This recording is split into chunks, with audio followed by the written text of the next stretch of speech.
एक शांत, गहरे और थोड़े रहस्यमयी जंगल के किनारे एक छोटा सा खरगोश रहता था, चीकू। उसे हमेशा लगता था कि इस जंगल में कुछ ऐसा छुपा है जो बाकी सबको दिखाई नहीं देता।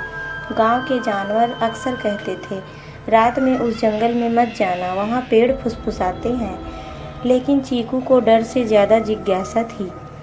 एक रात जब हल्की हल्की हवा चल रही थी, चीकू को अपने कानों में धीरे धीरे कोई आवाज़ सुनाई दी। वो आवाज़ जंगल की तरफ से आ रही थी। चीकू ने सोचा, आज तो पता लगाकर ही रहूँगा। रास्ते में उसे मीना हिरणी और मोंटू बंदर मिल गए।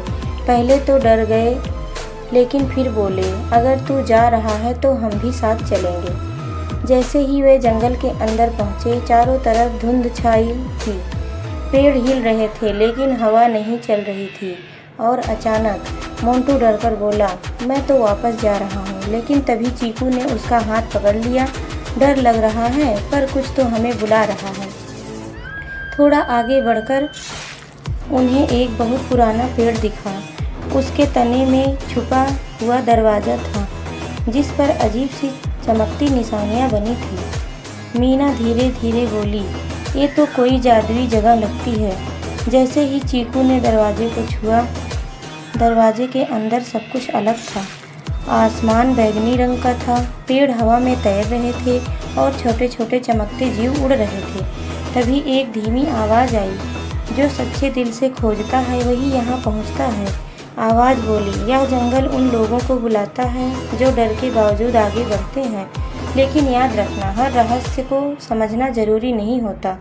इतना कहते ही सब कुछ धीरे धीरे गायब होने लगा।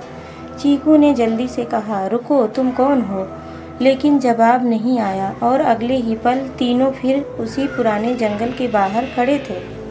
सुबह सब कुछ सामान्य था, लेकिन चीकू, मीना और मोंटू जानते थे, उन्होंने कुछ ऐसा देखा जो बाकी किसी ने नहीं देखा। अब जब भी हवा चलती, उन्हें फिर वही हल्की सी फुसफुसाहट सुनाई देती।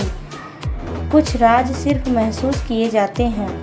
सीख, हर रहस्य का जवाब नहीं होता, लेकिन हिम्मत और जिज्ञासा हमें नई दुनिया सिखा सकती है।